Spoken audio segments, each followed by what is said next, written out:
نحمده ونصلي ونسلم على رسوله الكريم اما بعد فاعوذ بالله من الشيطان الرجيم بسم الله الرحمن الرحيم وعن جابر قال اقبلنا مع رسول الله صلى الله عليه وسلم حتى اذا كنا بذات الرقاع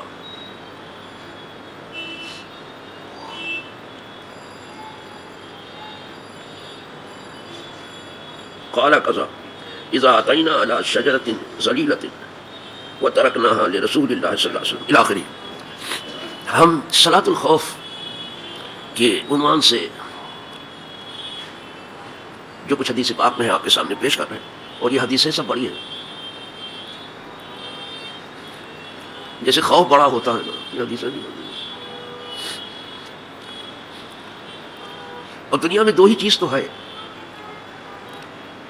یا خوف ہے یا امید ہے. دو چیز. کبھی آدمی خوف میں ہے، کبھی امید میں ہے. آپ کا دین یہ کہتا ہے کہ خوف میں بھی آپ اللہ سے مدد چاہو، اور جو آپ کی امید ہے اس میں بھی اللہ سے مدد چاہو.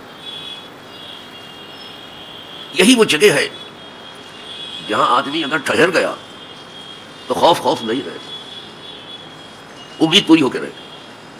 ڈرنا خدا سے، امید رکھنا خدا سے، یہی رسول خدا بتاتے ہیں.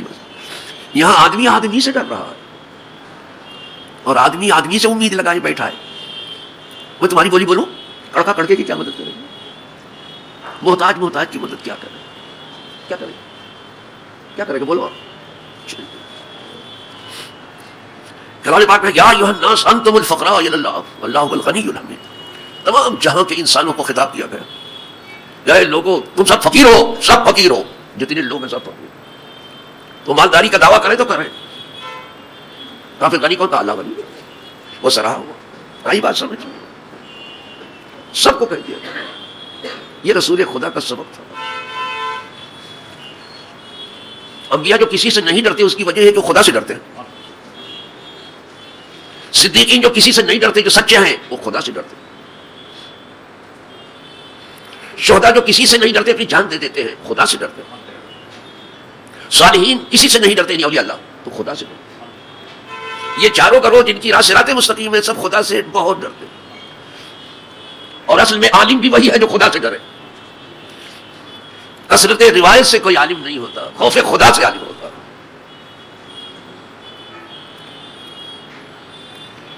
عالم آکس بوت کی بد نہ کنت، نہ کہ گوئے بخل خود نہ کنت. عالم وہ ہے کہ برا نہ کرے. ایسا نہ ہو کہ دوسروں سے کہتے بچے ہو جو خود برا رہے. یہ کیا ہے؟ لیکن آپ کہاں معصوم تلاش کرنے جائیں گے؟ برے بھی اگر وہ عالم ہے تو اس کی بات سن لیا کرو. اگر دیوار پہ لکھی ہوئی بات پڑھ لیتے ہو تو سمجھ لو یہ بھی ایک دیوار ہے، اس کو بھی پڑھ لو. پوسٹر کہاں لگا رہتا ہے؟ دیوار. ہولڈنگ کہاں رہتی ہے؟ راستے میں لٹکی رہتی. اگر دیوار پہ لکھی ہوئی بات آپ پڑھتے ہو، نقش دیوار پڑھتے ہو، تو اگر پڑھا لکھا عالم ہے، بھلے اس کا عمل جیسا بولتا ہے نہیں، اس کی بات سن لیا کرو. عالم کی جو عالم ہے صحیح مانو. تمہیں تو اچھی بات بتائے گا نا، اتنا ہی اچھا ہوتا تو وہ جانے.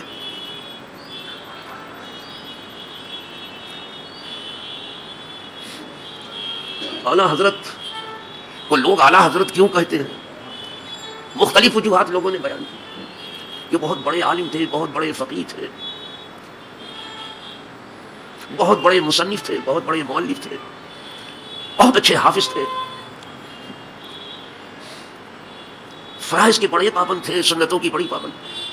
اور یہ سب صحیح ہے، جو کہتے ہیں بالکل سب صحیح ہے. وہ سب کچھ ہو کے واز نہیں کرتے تھے. کیوں نہیں کہتے تھے؟ اس لیے کہ واز کرنے والے سے کل قیامت میں پوچھا جائے گا کہ منبر پر بیٹھ کے تو خوب چہکتا تھا، تو باہر نکل کے عمل بھی کرتا تھا کیا؟ تب کیا کرے گا یہ؟ کیا اس آیت کے سر میں نہیں ہے لما تقولون ما لا تفعلون؟ پگڑی باندھ کے بیٹھے ہو، جبہ پہن کے بیٹھے ہو، تسبیح لے کے بیٹھے ہو، گھڑی پہن کے بیٹھے ہو، کچھ لوگ خانقاہ لے کے بیٹھے ہیں. لما تقولون ما لا تفعلون، کبر مقتا، کیوں ایسی بات کرتے ہو جو خود نہیں کرتا؟ لیکن مجھ سے پوچھا جائے، تم سے تو نہیں پوچھا جائے گا. عالم کی بات سنو. اگرچہ اس کا عمل اس کے کہے کے مطابق، لیکن عالم کی بات سنو آپ. اور میں یہ نہیں کہہ رہا ہوں کہ ایک کان سے یہ جاری کان سے، دل کے کان سے سنو والی، ورنہ پچھتاؤ گے، بہت پچھتاؤ. اگر موت نے آ کے اچانک دبوچ لیا اور فکر میں ہے کہ بہت پچھتاؤ کہ ہم نے کیوں نہیں سنا. جہنمی قیامت کے دن ایک بات کہیں گے کہ لو کننا نسمع و نعقل ما کننا فی اصحاب السعیر، اگر ہم عالم کی بات سنتے اور اس کو سمجھتے تو جہنمی نہیں ہو. سنتے ہی نہیں، بڑے بن رہے ہیں. پیسے سے کوئی بڑا نہیں ہوتا پلیز. پیسہ تو ایماندار کو بھی مل رہا ہے، بے ایمان کو بھی مل رہا ہے. بلکہ بے ایمان پیسے کو زیادہ ہی ہے. اس سے کیا ہے؟ اس سے کوئی بڑا نہیں.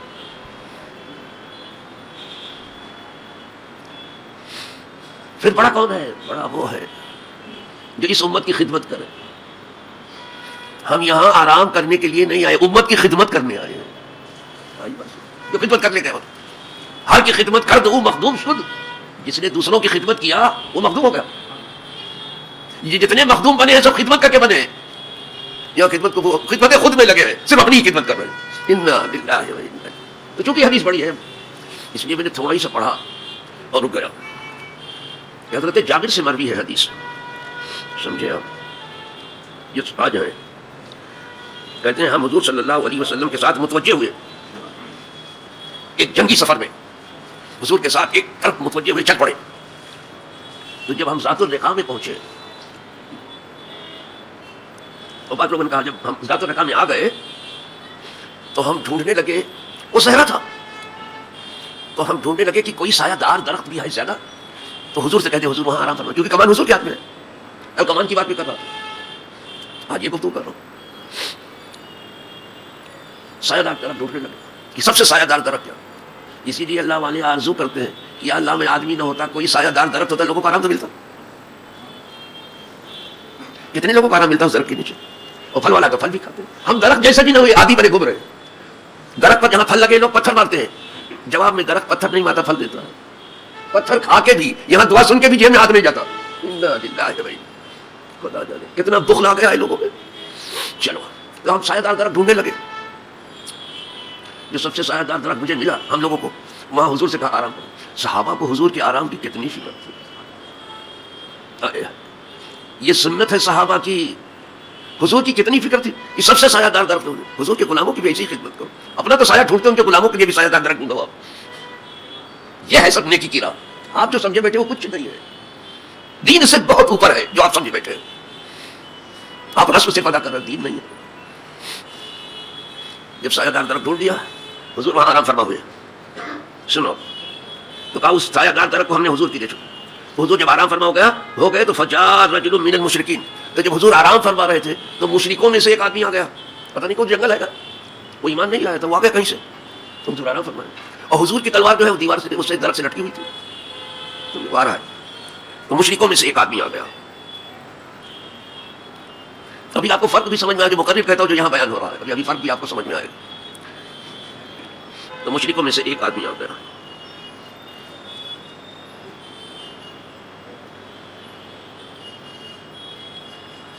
یہ وجہ اس کو پڑھو تو کیا لکھا ہے. اب میری آئی شاید تھوڑا یہ کیا لکھا ہے اس کیا کہ مشرکین کیا ہے.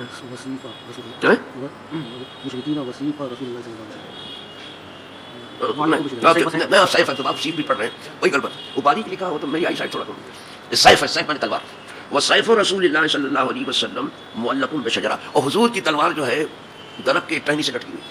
سوتے وقت وہاں لٹکا دیا. پتا چلا کہ حضور خود بھی ہتھیار رکھتے تھے اور اپنے دفاع کا سب کو حق ہے. حضور کی سنت پر عمل کرتے ہوئے اپنے دفاع کے لائق لوگوں کو ہتھیار رکھنا ہی چاہیے. مارنے کے لیے نہیں کسی کو، ایک چوٹی کبھی نہیں، لیکن اپنے دفاع کے لیے اپنے لائق رکھنا چاہیے. بھی سنت ہے. آئی بات ہے کیونکہ حضور رکھتے تھے تلوار. حضور کے پاس تلوار تھی. حضور جیسی کس کی تلوار ہوگی؟ اس کو درخت سے لٹکا دیا تھا حضور نے. فاخذا سیف نبی اللہ صلی اللہ علیہ وسلم. تو اس مشرک نے وہ تلوار لے لی. حضور تو آرام فرماتے، اس کو تلوار جو لٹکی تو لے لیا. فاخترقہ، پھر میان سے باہر بھی نکال دیا. اس نے تلوار کو میان سے باہر بھی نکال دیا. فقال لرسول اللہ صلی اللہ علیہ وسلم. پھر اس نے حضور سے کہا تلوار نکال کر کے، کیا کہا؟ اتخافنی، کیا آپ اسے ڈرتے ہیں؟ حضور سے کہہ رہا ہے. ابھی ڈر کی بات کر رہا تھا میں نا. آپ اسے ڈرتے ہیں؟ تلوار نکال کے کہہ رہا ہے، ایک دم سر پہ کھڑا ہوا، ننگی تلوار ہے. کیا آپ مجھ سے ڈرتے ہیں؟ حضور کا جواب سنیے. قال لا، نہیں، نبی خدا کے سوا کسی سے نہیں ڈرتا. بہت چلنے کودنے والوں، بہت بند کر دو اچھلنا، اچھلنا کودنا بند کرو. ایک چوہا آ جائے تو سب کو الٹ دیتا ہے، اچھل کود اتنی زیادہ ہے. حضور نے فرمایا نہیں، بالکل نہیں کرتا تجھ سے. بظاہر حالت کیا ہے؟ اور صحابہ الگ آرام کر رہے ہیں، سب سائے میں ہیں سب طرف. تو میں نہیں ڈرتا، تجھ سے نہیں ڈرتا. قال فمن يمنعك مني، دوسرا سوال اس نے کیا کہ مجھ سے اب آپ کو کون بچائے گا؟ وہ صحابہ سے دور دور آرام کر رہا ہے. یہ دوسرا سوال کیا. ذرا سب اپنے دل پہ ہاتھ رکھ کے دیکھو تو کہ کیا ایسی حالت میں کیا کرو گے؟ یہ آواز نہیں نکلے گی. دین عجب ہے بابا. فرمایا آپ کون بچائے گا؟ تو آپ مجھ سے آپ کو کون بچائے گا؟ اب جواب سنیے حضور کا. فمن يمنعك مني قال اللہ. یہ ہے، یہ پوائنٹ ہے. یہ ہمارے جاننے والے دور دور ہیں، اللہ تو ہم سے بہت قریب بچا لگے جیسے اللہ بچانے. اس لیے کہ اللہ نے پہلے ہی اپنے نبی کو کہہ دیا تھا کہ میں تمہاری حفاظت کروں گا. واللہ یعصمک من الناس، یہ آیت ہے. اللہ آپ کو لوگوں سے بچانے والا ہے. یہ کلام پاک کتنا بڑا ایمان ہے نبی کا. باہر ہوتا تو ریزا ریزا ہوتا اس وقت، نبی کے من سے بھی زیادہ مضبوط ہے. پھر جو نبی کی بات برابری کی کرتے ہیں یہ عقل سے پیدل ہو چکے ہیں اور دنیا کو تباہ و برباد کر رہے ہیں. لوگ ستیہ ناس کر دیا، کہیں کا نہیں رکھا، پوری دنیا کو لپیٹ میں لے لیا. ہے جان کسی میں؟ مٹھی بھر اسرائیل 57 ممالک کے ناک کا بال بنا ہوا ہے. بات توحید کی کرتے ہو؟ یہ توحید ہے. یہ اللہ سے ڈرنا ہے، توبہ کر ڈالو جا کر کے. فرمایا اللہ. اس نے جب پوچھا کہ مجھ سے اب آپ کو کون بچائے گا؟ فرمایا اللہ. دیکھا جب یہ کہا اس کی حالت ہو گئی تباہ. اس نے کہا یہ صرف اللہ کا نام لیا، اس کی حالت تباہ ہو گئی. اتنے میں صحابہ نے بھی دیکھ لیا دور سے. پھر تو وہیں سے جو للکارا ہے اس کو اور جو دھمکایا ہے کہ تیرے ٹکڑے اڑا دیں گے تو تیری آبادی کو تاج ناز کر دیں گے اگر ذرا. تو کیا کیا؟ جلدی سے تلوار اس نے میان میں کر دیا. بڑے زور سے کھینچ کے کھڑا ہوا تھا. صحابہ نے دیکھ لیا، دور سے دیکھا. اچھا صاحب. قال اللہ اللہ یمنعنی، اللہ مجھے بچائے گا من کا تجھ سے. اب یہ کہتے ہیں جب اس کی حالت تباہ دیکھی، اتنے میں صحابہ کی نظر پڑ گئی کہ ایک آدمی ایسا گیا ہے. فتحددہ اصحاب رسول، پھر تو اصحاب رسول نے دھمکی دی. لیکن وہ خائف کس سے ہو گیا؟ وہی جو اللہ کا نام لیا اسی سے ڈر گیا. ورنہ تو حملہ کر سکتا تھا. اتنی بات کیوں کرتا؟ اللہ ہی بچا رہا تھا. اب دوسرے صحابہ نے بھی دیکھ لیا تو اس کو دھمکایا. پھر لکھا ہی ہے فتحدد اصحاب رسول، اس کو دھمکایا رسول کے اصحاب نے. فغمد السیف، تو اس نے تلوار کو میان میں ڈال دیا. بہت جوش سے نکالا تھا، کانپتے ہوئے جلدی سے میان میں ڈال دیا تلوار. اور جہاں لٹکی تھی وہیں لٹکا دیا اور جان بچا کے بھاگ گیا. اب اپنی جان کی پڑی تھی. جو ابھی حضور کے جان کے پیچھے پڑا تھا، جو جانے جان ہے سارے جان کی جان حضور ہی سے سب کی زندگی، اب اپنی جان کی پڑی ہے، جلدی سے تلوار لٹکا بھاگ گیا. بس ایسے بھی حالات آتے ہیں.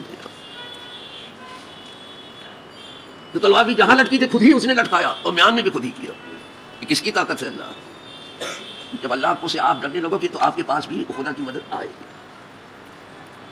اللہ کی راہ اب تک ہے کھلی، آثار و نشان سب قائم ہے اللہ کے بندوں نے، لیکن اس راہ پہ چلنا چھوڑ دیا. آپ اس راہ پہ چلو، آپ کی مدد بھی ہوگی. آئی بات سمجھو. بات کرو. اب اپنی جان کی پڑی ہے کہ کسی طرح میری جان بچے. نہیں ہے ایسا. فنودی اب صلاح، پھر اذان پڑھی گئی نماز کے لیے. آئی بس. اس کے بعد اذان ہوئی. فصلی بطائفۃ رکعتین، تو حضور نے ایک گروہ کے ساتھ 2 رکعت پڑھی. ثم تأخروا، 2 رکعت پڑھی. کوئی خوف تو تھا نہیں حضور کو. جب خوف نہیں تھی زیادہ، کوئی لڑائی جھگڑا بھی نہیں ہونے والا تھا، تو سب آرام کی جگہ تھی. تو حضور نے یہاں 2 رکعت پڑھا دی. ایک جماعت کو 2 رکعت، دوسری کو 4 پڑھ دیا. وہ 2 پڑھ کے چلے گئے. لیکن ہوشیار تھے کہ ابھی تو ایک آیا تھا، یہ کہا جائے تو جنگ ہو سکتی ہے. تأخروا وصلی رسول اللہ صلی اللہ علیہ وسلم بطائفۃ الاخری رکعتین. پھر دوسرا گروہ جو سامنے کھڑا تھا نا وہ آ گیا، اس کو بھی 2 رکعت پڑھا دی. قال فکانت لرسول اللہ 4 رکعات، حضور کی 4 ہو گئی. کوئی خوف تو تھا نہیں، تو آرام کی جگہ تھی، لڑائی کی جگہ نہیں تھی. وہ کہیں سے پتہ نہیں کہاں سے بھٹکا ہوا آ گیا. تو بھٹکے ہوئے کو آپ کی زبان میں پھٹکا لگا، وہ اپنی جان کا کھٹکا لگا، وہ بھاگا. حضور نے 4 پڑھا دی. خوف ہو تو 2 پڑھا جائے، خوف نہ ہو تو 4 ہو تو کوئی. اور سفر اگر سفر شرعی ہے تب 2 ہو جائے گی. چلو حضور کی 4 رکعت ہو گئی، وَلِلْقَوْمِ رَكَعَتَانِ، اور دونوں گھروں کے 2 رکعت حضور کے پیچھے، لیکن نماز حضور کے پیچھے. کیا کرنا جب اس نماز کو سوچتے ہیں جو حضور کے پیچھے ہوئی، کیا کرنا سر؟ اب حضور کا کوئی سچا غلام ملے تو اس کے پیچھے پڑھنا چاہتے ہیں. آپ لوگ جلد بازوں کے پیچھے پڑھنا چاہتے ہیں، ہم سوچتے ہیں حضور کا کوئی سچا غلام ملے تو میں اس کے پیچھے کروں. اس لیے کہ حدیث پاک میں ہے کہ من صلی عالم تقی فکانما صلی خلف نبی، جس نے کسی پرہیزگار عالم کے پیچھے پڑھ لیا وہ نبی کے پیچھے پڑھ لیا. آپ جلد باز ڈھونڈ رہے ہو کہ جلدی کہاں ہوتی ہے، بس یہی فرق ہے پڑھے لکھے میں ہو بے پڑھے لکھے میں. ہمارے یہاں جلدی نہیں، اللہ کی یاد میں اور جلدی. نماز اللہ کی یاد، وقت وہی ہے جو اس کی یاد میں گزر گیا. اسی لیے اللہ والوں نے ایک بات کہی مجھے کبھی نہیں بھولے گی، بہت پیاری بات کہی ہے. وہ کہتے ہیں اوقات ہونا بود کی بایات بسر رفت، وقت وہی تھا جو دوست کے ساتھ گزر گیا. اللہ سے بڑا دوست کون ہے کوئی؟ باقی ہمیں بے حاصلی ہو بے خیرتی بود، باقی جو وقت ہے اس کا کوئی حاصل نہیں ہو، بیوقوفی ہے سب، بیوقوفی مبتلا ہے سب. اچھا صاحب بات ختم ہو گئی. اتنی بڑی حدیث تھی، کیا سن لیا آپ نے؟ بس آخر دعوانا الحمدللہ رب